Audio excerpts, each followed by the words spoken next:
everybody, and welcome back to another special recording of the Brandon Bonanza, podcast, show, experience, whatever you'd like to call it. This is, I'm going to start to call these road recordings, where I take it old school and go back on the road and talk to somebody in person, not on Zoom. Isn't that a novel idea? And so I'm here right now at Wisdom of the Ages. It's a lovely metaphysical crystal store in Simsbury, Connecticut. And I'm here with one of the owners, and he's an author. His name is Charlie Siegel. And so we're going to talk to him about his new book and stuff. But before we do that, I have a quote I'm going to read. And then I'm going to pull a card from the Lord of the Rings deck, because not only is he an author, but he's a huge Tolkien and fantasy fan and all that stuff. So we'll get into all that, but it's just very synchronistic. Today's quote is from the Bhagavad Gita. It is better to do thine own duty, however lacking in merit, than to do that of another, even though efficiently. It is better to die doing one's own duty, for to do the duty of another is fraught with danger. All right, and that's from the Bhagavad Gita. It's a Hindu text, if you're not familiar with it. Stay tuned. I think we're going to be talking about it on my other show, probably. The Oversharing Show. Shout out to that show. And if you are new to the show, make sure you hit subscribe. Subscribe for new stuff. Thumbs up on the video. If you like the content, leave a comment. We always love to hear what you have to say if you have any questions or whatever. And the website that I have is morelawsmoreproblems.com. I've had that website for 11 years now, so go check it out. I have a blog there. I've been writing on all kinds of stuff for years now, so check it out. And I think that's enough of the commercial. So without any further ado, oh, you know what? I'm sorry, I forgot to pull a card. Yes. Being out of my home setting, I'm a little off, but it's cool. All right, actually, I think I'll bring Charlie in. Hey, everybody. This is Charlie. Hey, everybody. Say hi, Charlie. Thanks for having me. Yeah, definitely. We've been talking about this for a while, and he wanted to do in person. I wanted to do in person too when he mentioned it. And the real deal. The real deal. Yeah, this is old school. It's like bringing it back. Yeah, but the good thing about this is these days you can do it all right from a phone. So There's really no excuse, everybody, if you want to create things. Makes it easy. Yeah, exactly. All right, so I'm just going to pull one from the middle. I like this idea, pulling a card to start it. It's really cool. Ooh, look at this, the Two of Rings. All right, so this is... nice. And even though there's only one ring to rule them all, see, we get two rings. And it's great because there's two of us. I like that. We're going to be talking a lot about how you could support yourself, or a way to support yourself in the world, and the way, I guess, that Charlie supports himself. And that has a lot to do with rings.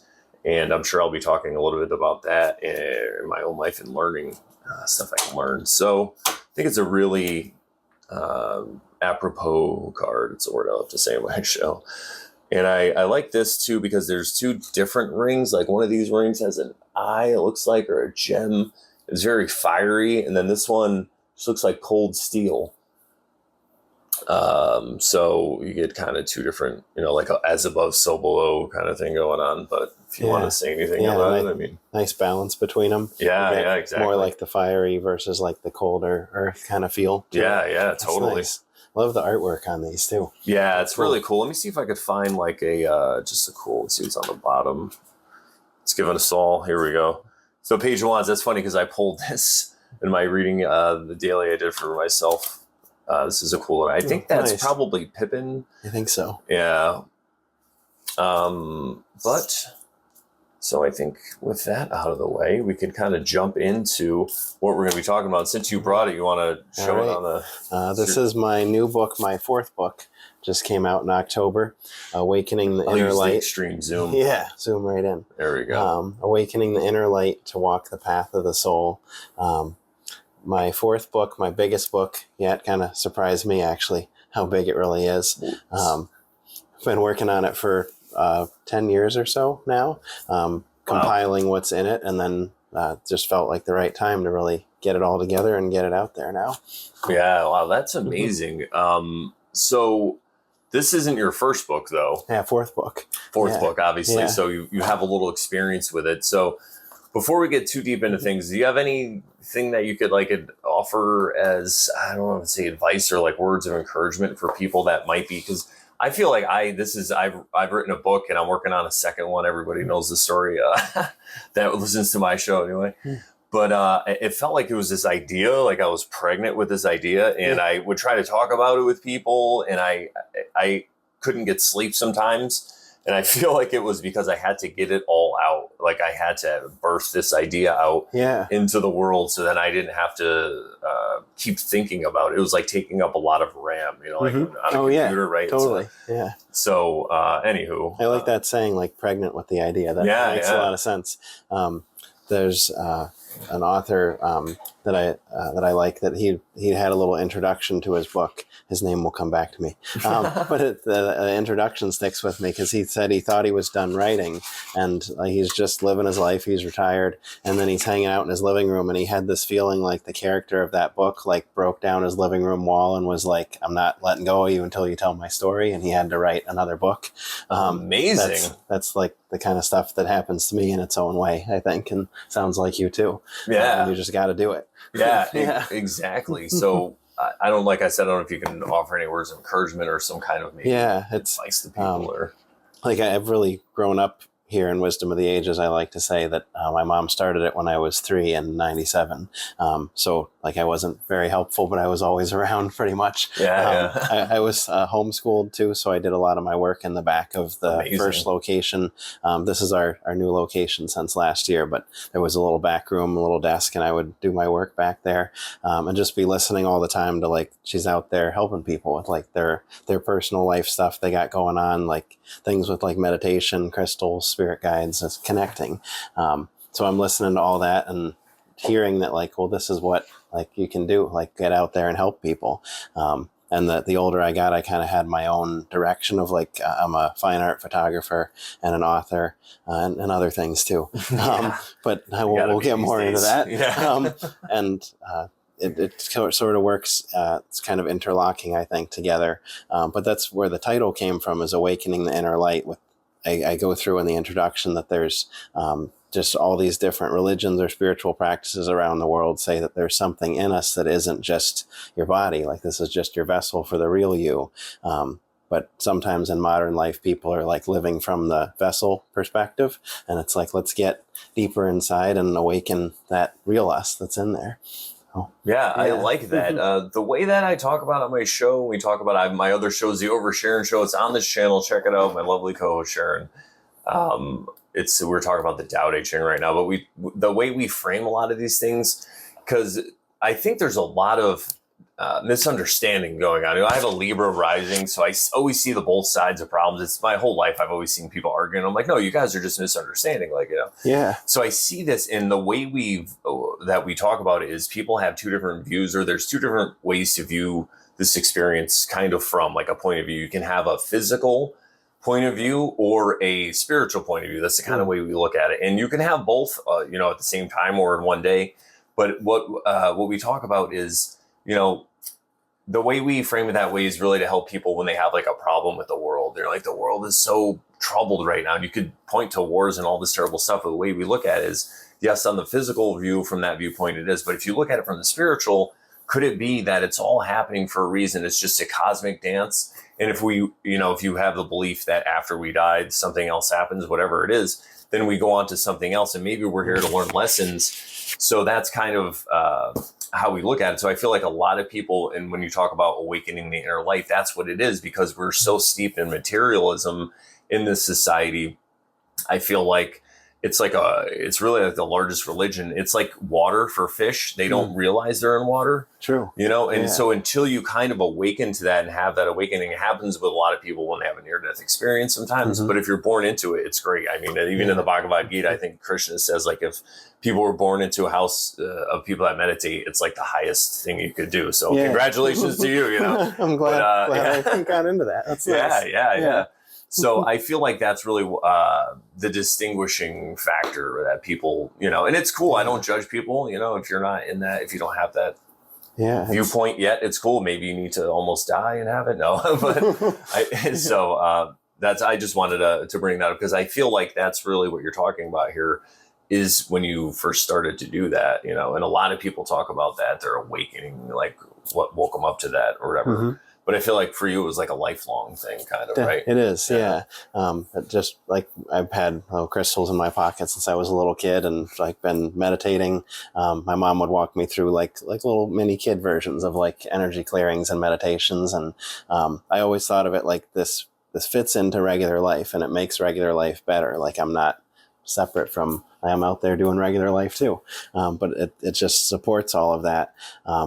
And I can think back to like, I just always enjoyed writing. It just kind of would happen in a way, like, and like I would go and like play as a kid and stuff. But then part of the time of that, I would be like, well, I want to go write my stories now. And like, that would be my playtime, would be like sitting, and wasn't very good grammar at that age, but like there's actually like good narratives to some of it when I go back and look at it. And it just kind of kept building from there. My first book is Conversations with an Angel. It's very tiny, especially compared to this one. But I like to write fiction that teaches real spiritual lessons inside. So to me, especially sometimes I'll write first person is that first book, and then the next one I'm working on now.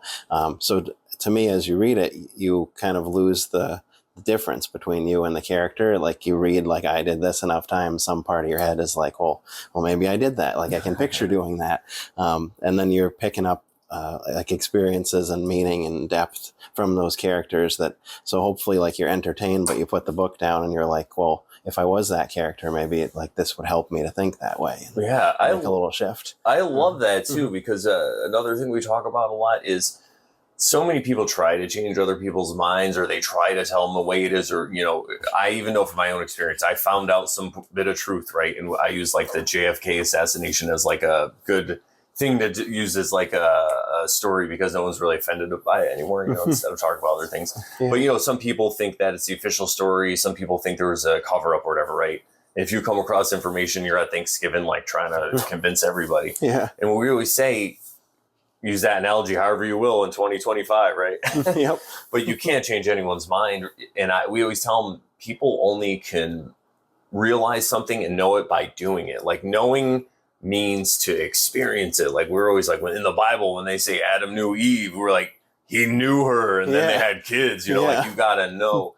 So to write into characters, I think that's amazing, because sometimes you can experience the pitfalls through the character without having to have it to it in real life. Yeah, that's my hope with lesson. Yeah, I love that. And my first book back then, it's all about helping people go through grief, and like it's short enough that you can just kind of pick it up and read it in like an hour and a half and feel better, hopefully. And that was like a lot of, as I'm doing my work as a kid in the back of the store, a lot of people come in for help spiritually from going through grief. Like that's a big thing that I was hearing, as like, well, that hits people. They need support with that. They're looking for something to help through that. So that first book was like, I felt like there was a need for that. There was a book when I was a little kid too. We had a cat that passed, and the whole story was written from the perspective of a leaf on a tree that like has to let go, and that's like the passing. And that helped me so much as a kid. I'm like, I need to put a book out there that's going to be that for people. So that was my first one, and just kind of kept rolling along. My second one is poetry written with my grandfather. Dr. Charlie Siegel has written 19 books, so that's one of his. And then that was my second one, alternates our poetry. The third one is a martial arts book on biography, and that's like a whole other topic we can do too. But nice. Then my new one is just over 150 poems and short stories. That's all spiritually related stuff in one way or another, and then a photograph for each one. So I brought in the color version today for you guys. So like as you flip through, there's a color photo. You can do everyone. If you want to, you could send me some of these and I could edit them in. Yeah. And nice. Then as we're talking about it, I could show a little slideshow. That's cool. Yeah. Definitely. You could still put them up if you want. Yeah. Yeah, I did, like if it's horizontal, I turned it so you get the whole view of the picture. And then you can just kind of open it to whatever speaks to you too. This is actually one of my first photos I ever came out with, Staircase to the Light up in Gloucester. Wow. And it's broken into 4 sections where you could sit and read this all the way through. But I thought of it like a deck of oracle cards in a book too, like hold an intention or just say like, give me a message for today that'll help, and then open it up. And that's what I've been hearing the most from people, is that they're doing that. And one lady came back here in the shop and she got her copy autographed here and was like, are you like in my head? How are you doing that? She said it was like exactly talking about her day every time she's done that. Oh, wow. So that's been nice to hear that feedback that way. And then the photograph is themed with the poem. So I thought, like, you read it, you meditate on the picture, let it kind of marinate in you, and something good. Wow, that's really amazing. And so you said you've been working on it for 10 years. Yeah. So when did you have the idea that you're like, all right, I'm ready to do this? Like, I want to get this going and get it out. Yeah, I think the idea to create a bigger book of poetry has always been in there somewhere. My sort of biggest direction in my writing is that I want to be a bigger fiction author, like I said, like spiritual fiction, fantasy. Mm-hmm. But I would just get these ideas for little things. And like I've been doing photography since I was little also, and built that into its own business of like fine art, nature, and wildlife, and just helping people remember we're part of nature out there. Yeah. And the writing would come with that sometimes. Like I'd see something in nature and it would give me this idea. Like there's one that's like the trees are like cracked open eggshells, and it goes into like breaking from the inside to create change instead of like an egg that gets broken from the outside. But I drive by those trees every day coming here. Oh, that's cool. So that like nature kind of gives its own message that way. And then some of them are like life experiences, like relationships and stuff have given its own, like if I'm just kind of talking and living life, there's somehow that side of my head. And then it just like I put my hands on a keyboard or a pen or go to write somehow, and there's like some other side of my head that just explains it another way. Yeah. And then I'll go back a couple of days later and be like, that's cool. Who wrote that? Like, oh yeah, me. Yeah. It's almost like channeling. That's how I feel sometimes when I write also. It's like it just comes from, you don't even really know where it comes from. Yeah, it flows in. Yeah. And I think that an important lesson there to remember, because a lot of people let it go to their head, but I think once you start to do self-work and you walk that path, and it's easier to not fall in that trap. But I think that there's a big ego trap where people start to identify with that work. And then if whatever happens to it, and it's, like think of a musical artist, obviously it's easy to see like if they're a one-hit wonder or whatever, but they identify so much with their work that it crushes them or whatever. But I love how also you're multifaceted too, because you want to do the fiction things. So you're, working on that. But what I wanted to also talk about or focus in on is, so you're putting these together, because I feel like in my own life, I've been working on a bunch of different stuff too. And I'm sure a lot of people that are watching this, and a lot of times it feels like you're wasting your time. You're like, well, I'm just making all these drawings, or I'm writing all these blog posts or whatever it is, or these notes or poems, poetry, Yeah. My lovely wife, Elizabeth, has a lot of poetry she's been writing too. And I know she kind of feels this way, where you feel like it's just like a fun hobby or whatever. But I guess because you grew up with seeing people doing it, and you were homeschooled also, and that's the thing I wanted to talk about too, bring that up, but we can come back to that. I think that you just saw that it was possible. So that's really what it would be, the difference between somebody who's a published author and someone who's not. Somebody who just doesn't sabotage their self with this, like this inner dialogue of like, why would I even bother, Because I feel like that's a lot of experienced people. When I did comedy, it was the same when I would talk to people about that. Because the people who made it were just people who never took no. They just kept doing it. Yeah. Yeah. Just that always moving forward. So do you think you kind of always had that with you, or you just kind of built as you snowball effect? I dedicated the book to my mom, actually. I think she's really to thank for all of that. Oh, all right. That like the store was like, she grew up with my grandparents doing like spiritual classes and stuff. So like the store is her direction. She teaches classes that I've been sitting in since I was a kid too. So that like that's seeing her create from what was inside her. Let's make this a reality. I'm like, oh, you can like take what you love to do and make it a career. Yeah. And it is like harder than it looks, really. Like I come out with a book and I did that, but like it's a difficult path. But we were talking before we started recording that like it's like if you had a seed.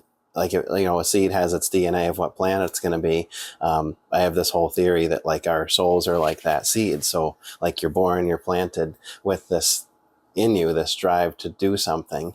Like following that is meaningful. And yeah, it's difficult in modern times, but it's important to do that way. You feel like, oh, you're growing you, spreading that out there. So yeah, I dedicated the book to her because I see her doing that. And I was actually just talking to her too, that like the reason I have a photography business is she owned the store. I was in high school and I did one of those intro to photography courses. And there's like, take like a sad picture, take a happy picture. And I'm doing it like, this is like my favorite thing.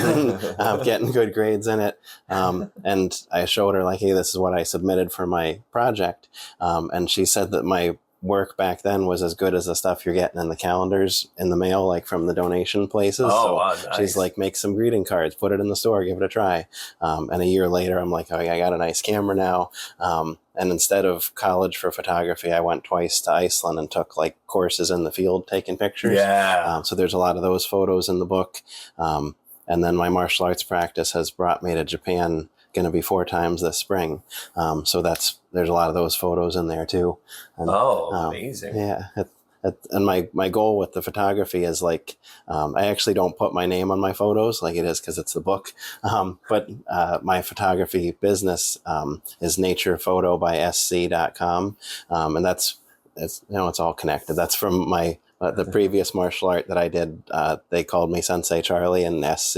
Right. So I don't put my name on it. It's actually a Taoist thing that like if you say it's yours, like you're blocking it. So like I think of my photos as like a window to nature and like, let me get out of the way and just show you that thing over there that's pretty. Oh, yeah, I love that. Yeah. And then they just theme nicely with how the poems came out too. Yeah, it's like do your work and let it go. Also, yeah, it's very similar to that, but I like that you're like just look at it, do it or something. Yeah, and like I didn't make anything I photograph. Like it's all nature and sacred sites and stuff. So, like I just go get the picture of it and like let it reach out and help people. And like, what would I claim of that? Like I'm just showing it out there. Do you have any pictures that would be your favorite that you'd say? I mean, I know it's always hard to pick. Right? Yeah. Probably the stuff, the cover actually, that this is Koyasan in Japan. I wanted to go there before I ever knew I was going to go to Japan. And then my martial arts teacher has been teaching once a year in Tokyo. So I got to go with him all these times. And it's a World Heritage Site, but almost 1,200 years old, center of Shingon Buddhism. So the cover, this is Japan's largest cemetery, and there's like samurai families and stuff buried there, but that's the path through it, lit up at night. And I wanted to give it that feel of like the glow and follow the path kind of feel on there. But yeah, probably my photos from there. But I love like getting eye contact with wild animals too. In my work, I have a category on the website that's making eye contact with the wild. So like hawks and I've had herons really seem to pose for my photography. And that's, I think, a thing that like, because of the vibe of like I don't want this for me, like I'm not trying to show off as like an artist of it. I just want, I look at the animal and I put this vibe out of like, I want to make you famous, like show people how cool you are. And that I had, it was 2 years ago in Japan, there's this Toji temple in Kyoto. And I just wanted to go, that's actually where the founder of Shingon Buddhism worked for a while. So I wanted to go see that. But I get there and there were 5 herons lined up along the moat in the front. So I switched lenses and like, I'm doing wildlife photography first. And one of them came flying across the moat and landed on the sidewalk, walked like a person down the sidewalk and got on a post with the pagoda behind it. Like, is this what you wanted?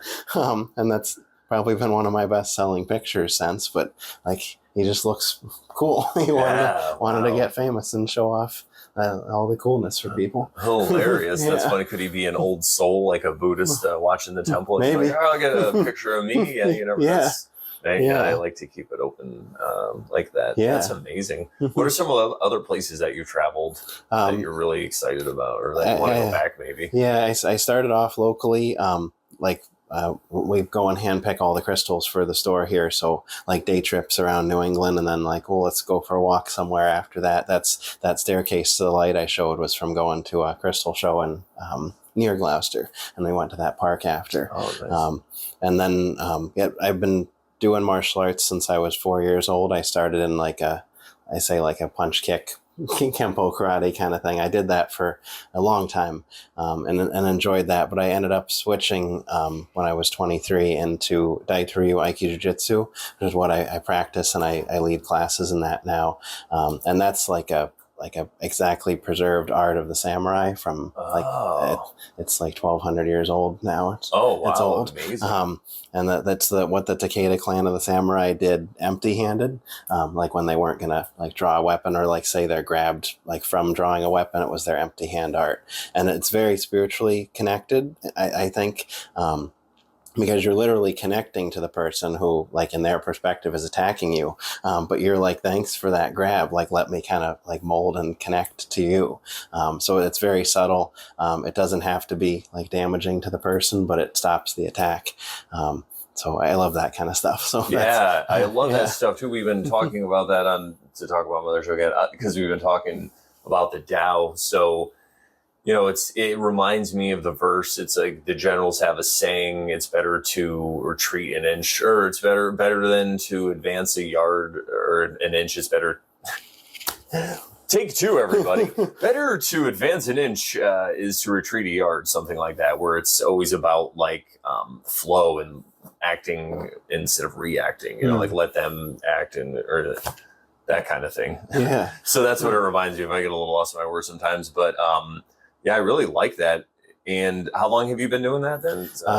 So I met my teacher in it, which he's the subject of my third book. I met him when I was 13. I went to several martial arts festivals where you get like teachers of all different arts in the room for the weekend doing different things. And I went up and like, can I take your class? And he's like, come on in, kid. And ended up doing a technique on me in it. And just the way he moved me, I'm like, I've never felt anything like this. I have to follow this guy around now. And there were a few of us in my group that agreed with that. So we took lots of seminars from him.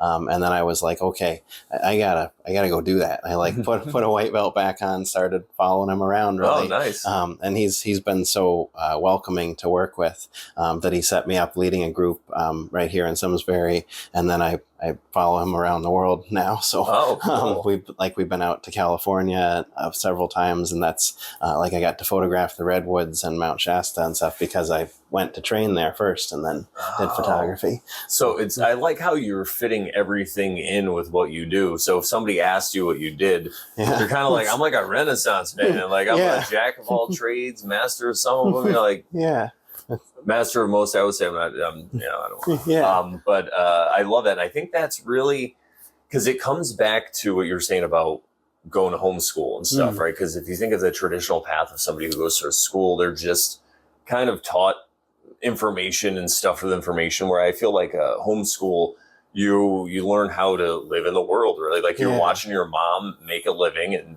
and you're watching her with her practice. That's something really as old as the dawn of time. People would have a profession, they take their children along or whatever, and they would learn it. You know, you have blacksmiths or whatever kind of profession it is. And then, sometimes people branch off or whatever, but I feel like it's really important, that people look at that option. I mean, I'm not going to say, but it's kind of like what I talk about with more laws, more problems and stuff like that. I feel like when you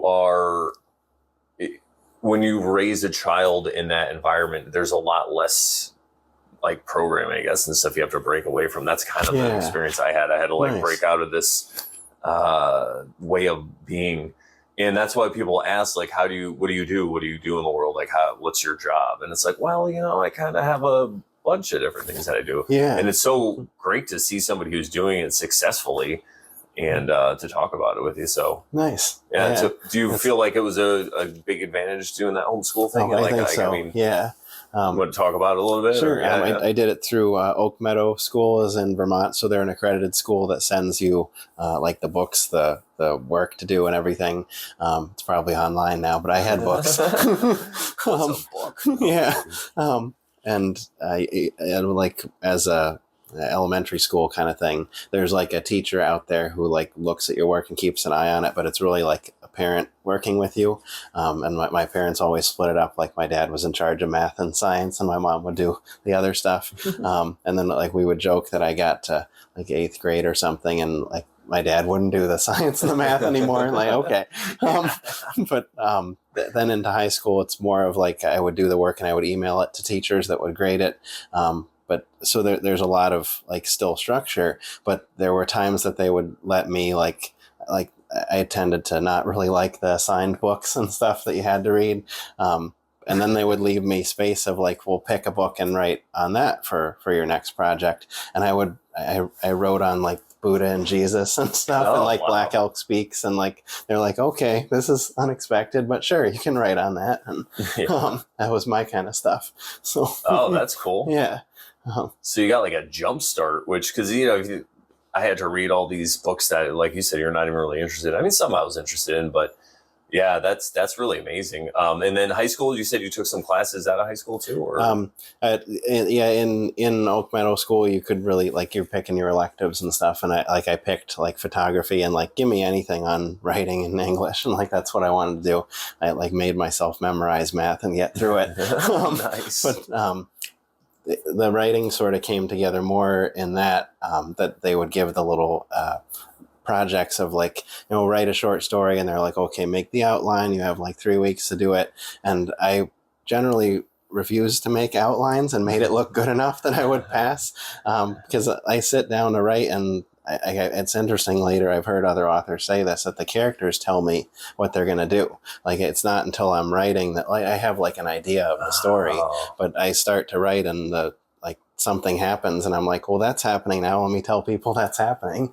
And I have like this whole experience of like watching a movie in my head that I'm telling. Oh, I like that. Yeah. It works good for me. But I would finish this short story in like 3 days and submit it. And one of the grades English teacher asked if she could like take it and show it to her husband because like this should be out there. She says like, this is good. So that was nice feedback and was like my fun thing to write. So. And I just kept doing it. Oh, that's awesome. Yeah. And this has a few short stories in the book too. So you get a little bit of stuff I was writing and probably like around 20 or so with some of the short stories. Cool. I like how it's awakening the inner light. Like I look at it, like you said, like to walk the path is you're still walking it today. So it's kind of a whole... It keeps you going. Life. Yeah. So yeah, it's got a whole mixture, like some short stories, like I said, but more poems. And some of them are like real short. Other ones are like 3 or so pages. But there's like different perspectives on life is kind of my thing I wanted to put out there. There's one of them that's one of my favorites in there that it's the kids in the rain. And it's like people say that like they have to like fight their demons inside or overcome it or something. And it's completely flipping the thing on that like if you leave a little kid out in the rain, they're going to be like drenched and moody. And so how about you like bring the kid in and like warm them up and show them some love. And like, maybe you don't have inner demons. You got to like love yourself. Right. So those kind of flipping the perspective things are my favorite stuff to write. Oh, I like that. Yeah. It's inversions are always really powerful tool. I feel like there's a lot because going back to what I was talking about earlier with the materialistic view and the spiritual view, a lot of it is the same. It's just an inversion, really. So that's why you get a lot of like in mainstream society, there's things you could point to, I would say, as inverted, but I don't feel like it's anything. I mean, it could be whatever maniacal or something, but it could just be the way it expresses because, people, the way they have their point of view. But it's cool that you work with that. It's like decoding it. And it's that same thing about the knowing. As they read it, they're just like, oh, it puts a message in their head without knowing. It's like a parable kind of, right? In a way. Yeah. And there's certain ones where I took like actual, like well-known parable things and like, well, maybe there's this you could add into it too and think of it this way. And so there's a few like that. Other ones are kind of original, but it takes a different look on stuff. I love Rumi's poetry too. There's that feeling of like, the awakening quality in that like something that you've been walking around thinking for the last few years is like suddenly broken open. That like the ones on like you think you're living in a prison, but like who owns the building and the keys and stuff.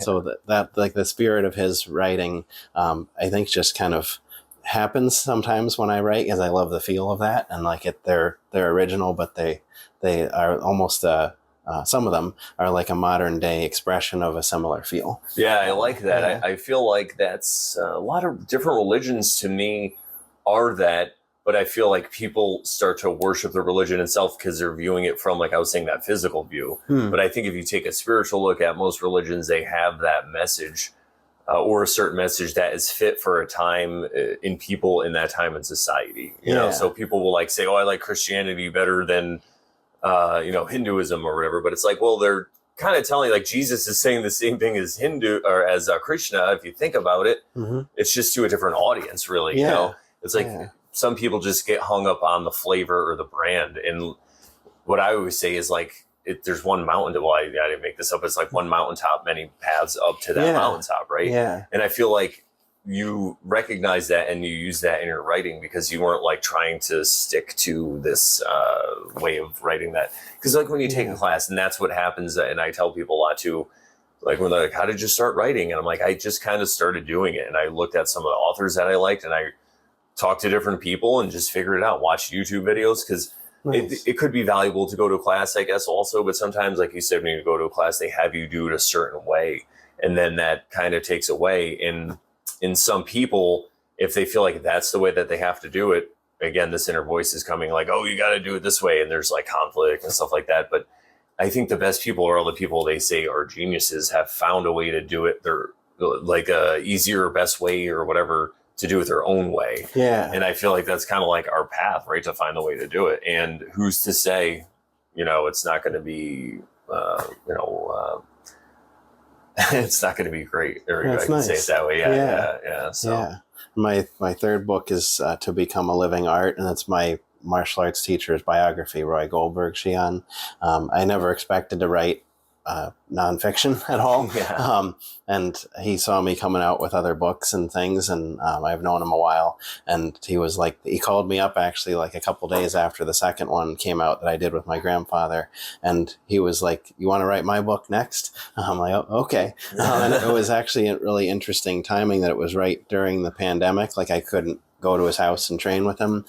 So we were doing video chats all the time, and I would like interview him for an hour, record it, and then he'd like show me some things to work on over Zoom. And we did that a lot. And it ended up being like 13 hours of recorded interviews. And then I basically pretended he was a character and told his story. I'm going to write how I write. And it worked out nice. Amazing. He's had outrageous life of like growing up like really poor in the Bronx and then like getting a really cool career in physical therapy, but sort of feeling some martial arts, and then he's the highest ranking non-Japanese person ever in this art, and got like welcomed into it through a lot of hard work and going to Japan and going to his teacher in California.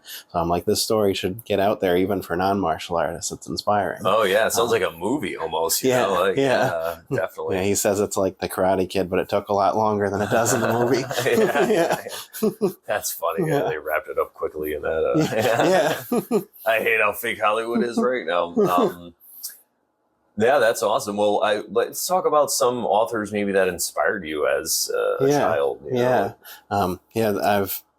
It's probably last like 10 years or so, but Robert Jordan for sure with the Wheel of Time series. We talk about that when we see each other.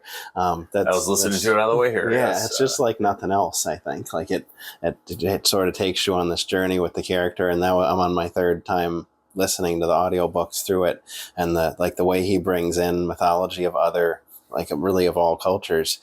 There's stuff I catch every time I re-listen that like, well, I didn't see that connection before. And I think that's part of what inspires people is all those like the archetypal things. And there's like a sense of familiarity, but not at the same time. It's a big one. I like that it's a time period difference. Do you have a time period that you like the most? Like medieval stuff, is that, or do you? I like listening to medieval stuff. I don't think I'd be great at writing it. So like it's more something I enjoy to listen to. My next thing after Awakening the Inner Light I'm working on is actually I put an excerpt from it in the back of the book. Is a story. Probably a series of books about angels, like from the perspective of angels, but like stuff goes wrong for one of them, and it's like how he's hopefully going to overcome all of it and get the first one's called Ascend. Like he's working on figuring out like how am I going to get back to where I was or better than that. But the idea of like a team of angels and like that kind of being kind of like a married couple, but an angel version. And like the woman is still like up there while he's got issues going on. So like she's trying to save him. He's trying to figure himself out. So you kind of go on that inner work journey with the character, but it's like there's, I've never written any of this before, but I enjoy it, watching it and stuff, like a thriller aspect to some of it. Like there's darker characters, but then it's light and happy also. So you get a balance. And that's like it's set in modern times, but it's also not Earth for whole chunks of it. Probably that, like modern times, but not Earth. I like that. I like the modern times stuff. I think it's because you can really blend the spirituality in there in a way, so you could still use that as your spiritual things for when you're doing stuff like this. But then when you're doing the fiction, you could speak in that same language, right? That you break things down. And when you're even doing readings for people, you know, so you're keeping it all kind of consistent all throughout. Yeah, I like that. I want to do some like kind of like fictional tribal type of stuff too. I have like ideas for that from more of like kind of inspired by Mayan time story, more of like a Native American but fictional type of thing too. I have a whole list of book ideas of things to work on. Yeah, it's always important to write those ideas down. I treat them like my children. I have like lists of different things. Sounds like you're doing some cool projects and stuff. Yeah. I'm working on some art now. I'm not really talking about it online, but you guys stay tuned. But I'm excited about it. I got this book about just drawing and sketching, and it has a lot to do also like spirituality. It's like mixes the two. So it's really been inspiring to me. I'm just working with pencils and stuff right now. But nice. That's I'm going to bring it back to the Wheel of Time because I feel like I'm inspired also by this book. You know, Lord of the Rings, I was obsessed with first, and then I got into Dune, which everybody already knows. Totally obsessed with that. But then somebody was like, you got to check out Wheel of Time. And I'm like, all right, you know, I'm already obsessed. But I'm like, okay, one more. Do I have room for more? And it really is. And it's funny because people will fan out on it and people who aren't familiar. So I try to keep it, if I'm talking about it, I don't want to like, you know, bore people that aren't familiar with it. But I'm not even on camera. But what I could say is that, like you were saying, the character development in it is really amazing. Yeah. And you get to see there's like an aspect you get it in Lord of the Rings with Gandalf. No, not with Gandalf. Well, kind of with Gandalf, but with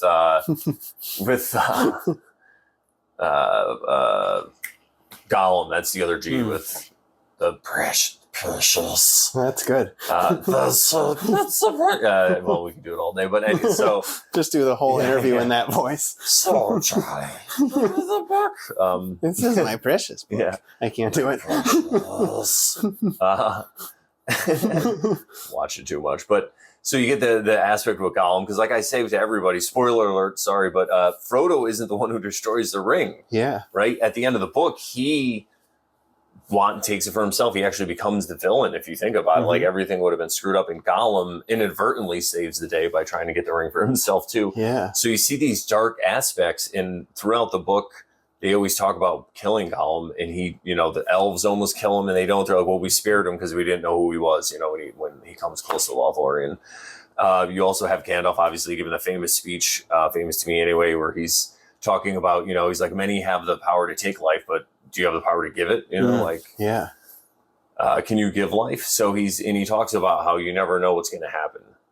You never know what's in what the future God, whoever, or Iluvatar, right, holds in store for the character. So I like that because I feel like you see that a lot more in Wheel of Time. There's a lot more development. You know, there's people that are bad guys that are actually good guys, though they're helping. And there's tons of good guys that are really terrible. Yeah. You know?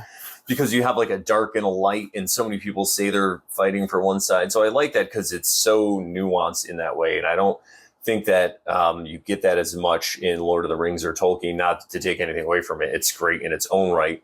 But you get to focus now because not only is, like you're saying there, like I was saying, there's a light and a dark side, but then everyone's ambitions and then how they change in their character development also. And then there's certain parts I catch on now that, like, I don't know, what he wrote like, but it's my own theory where there's prophecies in the book, and tiny spoiler, there's like good and bad prophecies. And then not all of them happen for sure. Some of them do. But there's certain parts where the characters are like, I don't know if this is going to happen. I don't know where it's going to go. And I literally think that's him saying, like, I don't know what's going to happen. Like if it was me writing it, it would be like, well, I wrote this prophecy. Are they going to fulfill it? I don't know. We'll see. And like, I would like put that in the book and like, we'll see later. And I love leaving, like I have this whole thing, like I got to leave space in my head for the characters to do what they're going to do. Or like when I write poetry, like in Awakening the Inner Light, I go to write and I'd have, maybe like bullet points, you could say, like if I'm going to write a poem, I have these kind of like little list in my head. If I want to express this idea, I have this way to say it maybe. It usually, interestingly, starts with like one sentence though. Like I get the sentence in my head and there's like a feeling, like I could say like it glows or something. Like I feel like it's in my head different than other thoughts. And if I kind of push on it, it turns into something like, okay, I'll kind of lean into that thought and start writing, and it becomes that poem. So I really don't plan them out. And I think that's what makes them any good, is that I leave the space for them to become and evolve what they're going to be. And there's just like a final sentence and I'm like, well, that was it. And I can stand up and be like, oh, did it. Nice. And I did enough of those that I had a lot of them in my phone notes, and like I'll travel usually for martial arts and for photography, and I'll see a place and I'll write a poem in my phone notes, and then a couple years later I'll be like, oh, look at that. And I ended up searching everything and compiling it for this. I love it. When did you start to do that? When did you start to like get everything together? How long did it take you to like put this book together? I was questioning if it was like felt like time in October of 2023. I had like a walk outside day and was like, is it time to do it? And I'm like, okay, it's time. And started compiling them, and then compiled it and was like, this isn't right yet. And I just kept writing more stuff to the point where it feels done, but maybe this is more than I imagined it would be in there. But there were like a good 10 poems or something I like snuck in like the last 2 or 3 weeks before the book came out, where I'm like, it needs more. I have more ideas. I got them all out there. Nice. Oh, that's awesome. Right up until the final cut or whatever that deadline. Yeah. I like that. Yeah, I could definitely feel your pain, because I want to, my first book, I want to go through and rewrite it, because I wrote it in the third person, kind of like business style, I guess. I did, because I wanted to be something different, but everyone keeps telling me to put it in first person. I'm like, I should. But I went through a little bit of it, but it went every time. I don't know if this happens to you, but when I go through it, I end up rewriting things and like so adding, much. So I'm like, all right, like I want to, but is it done? But I know I'm going to do it. I have to do it anyway. But yeah, it's so funny.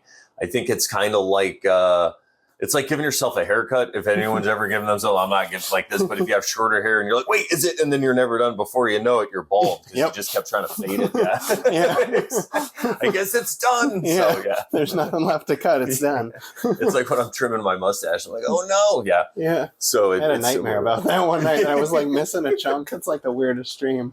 I got up and had to look like, did I cut it in my sleep? No. Good.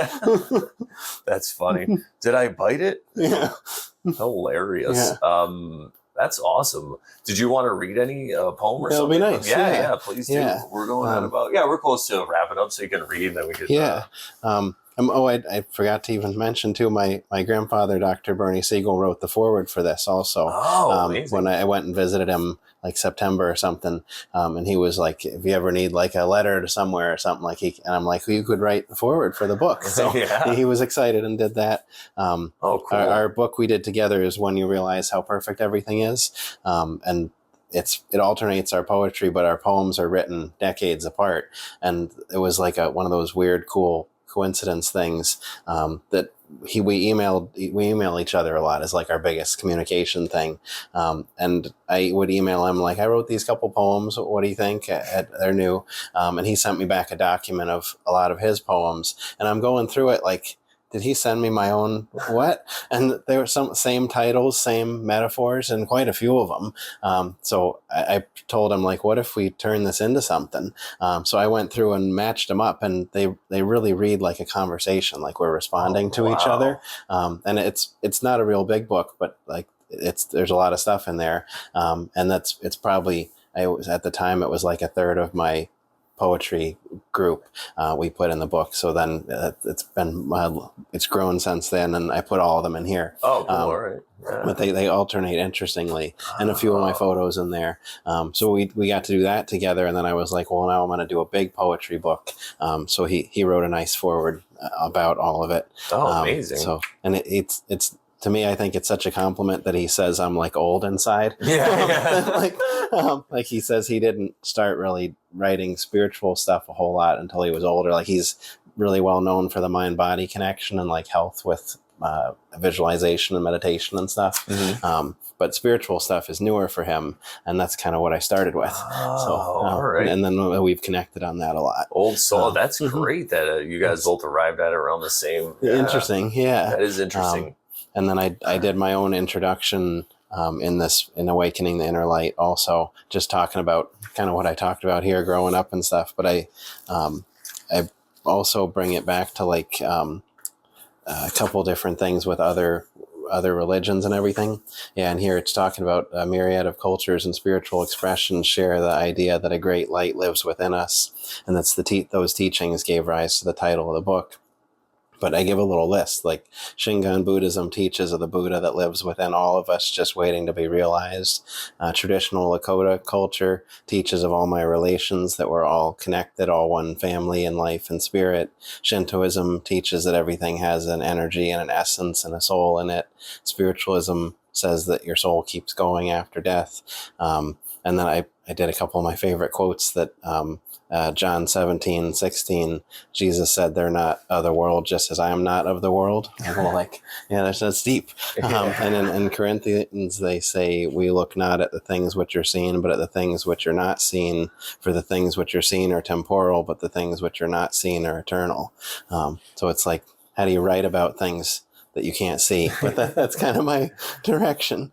And we got a whole table of contents. I'll look up something. One of my favorites to read here. There's probably a lot of autumn poems in here too. Like if you look at the nature section, I broke the book into 4 sections so that the light within us is more like emotional healing, inner stuff. And it goes through like working through your feelings and stuff. We get into more of the kind of deep stuff, like the kids in the rain one I mentioned. There's a friends at the table, where like if all your emotions were like people around a table and like dealing with them, accepting them. There's a kind of a grief section. There's like a relationship section, all in the first chapter. And that's where it's funny for me that people just open it and see. I'm waiting for someone to be like, I open it to this really intense one. I'm like, okay, well, it made sense if you were reading it through, but it's helpful in its way. And that's what you get for that is a message for you. Yeah. And I tended to put some of the short stories towards the end of the chapter, so they get longer as you go. Oh, cool. And then the light between us is all, between us, interactions, relationships. The light surrounding us is nature. There's a lot of that. And then the light of the world is all like God poetry, basically. But looking at like the piece of God that's in you and in nature, and from that kind of perspective of it, I think I'll do one of those. And then the excerpt from my next book at the end. I love how the pictures came out with all the color and everything too. I did do 4 different formats of this book also. So there's a black and white paperback is kind of like your basic when you want a copy kind of thing. There's an ebook also on Amazon. They're all on Amazon also. But then this is the color paperback. And then I also did a premium color hardcover, like a collector's edition. It's like kind of pricey, but it's like full on fine art print color in it. Nice. Yeah, that's worth it if you have art in there for sure. Yeah, photography. Yeah.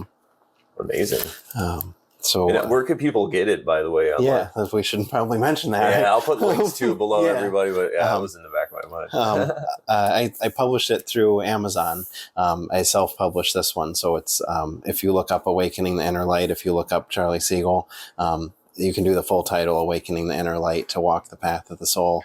You'll find the ebook, the black and white paperback, and the hardcover in one listing, and then the color paperback in a separate listing.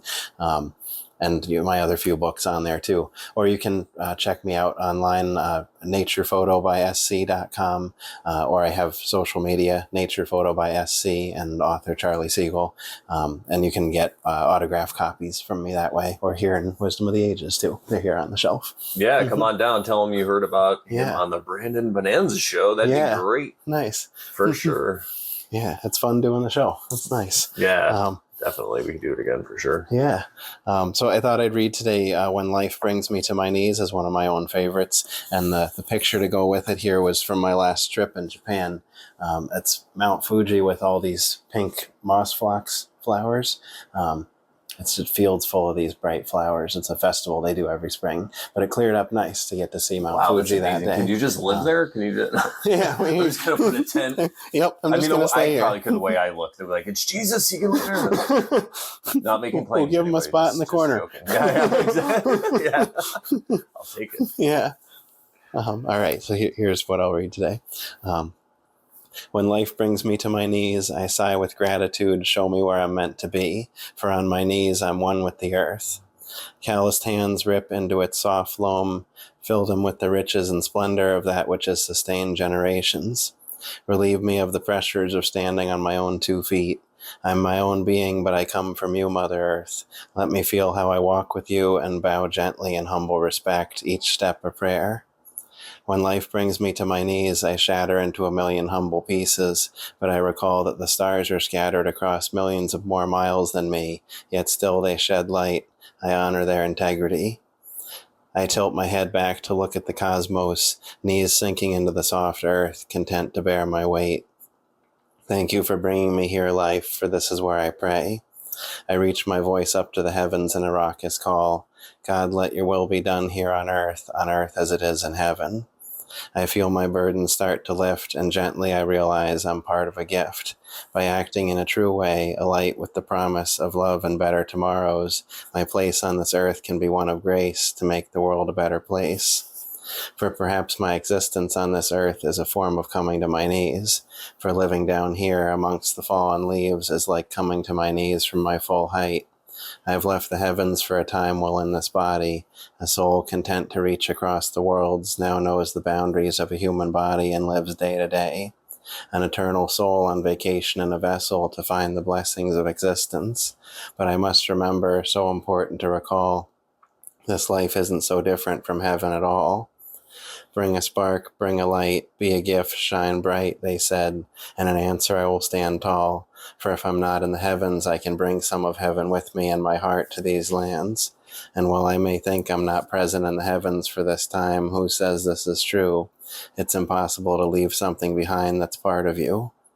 In your soul you carry a part of heaven itself, not a branch on a plant, but a plant in a branch. A branch that's removed and planted in healthy soil will grow as a plant just the same, and thus you carry heaven in your heart. Perhaps we've not left heaven at all, but rather only come to know it in another capacity. Let us remember the stories our souls can tell. Oh, that was beautiful. Thanks. Amazing. Thank you so much for that, and thanks for coming on the show. Rebecca, look at this. I can shake your hand. This is great. We're in real person. Nice. Yeah, so look forward for more of these. Hopefully, road recordings. I can get some more people to come on my show and in person. But thank you so much. And like I said, I'll put the links below if you want to check out his book, or just come down to Wisdom of the Ages if you're in Connecticut. It's in Simsbury. Just put it in your little thing, and it'll get you right there. And I love it. We come here all the time.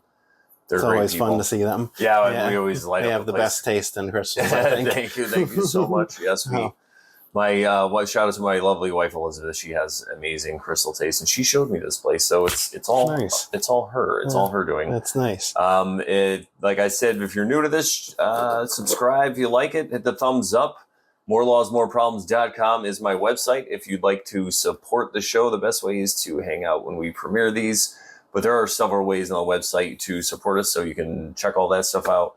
But like I always say, I like to interact with people, so just comment, let us know what you think. And if you have any questions for Charlie, let us know. Yeah, I love to hear if like a certain poem connects with you guys or something. Like, feel free to message me anytime. And questions are just like, hey, this meant this to me. That's the coolest thing to hear. And my website has a ton of pictures, hundreds of pictures, naturephoto.sc.com. So like just scroll through that as like a meditation sometimes is fun. And you can get like wall art and like fun things like mugs and phone cases and stuff. Awesome. All right. Well, I'll put all the links below. Nice. Check it out. And we're going to get out of here. See you next time. I can't play the song for Charlie. I'll play it after we get off. But you guys are going to hear my awesome theme song. So we'll see you later. And Thanks, care everybody. until next time. Bye. Take care.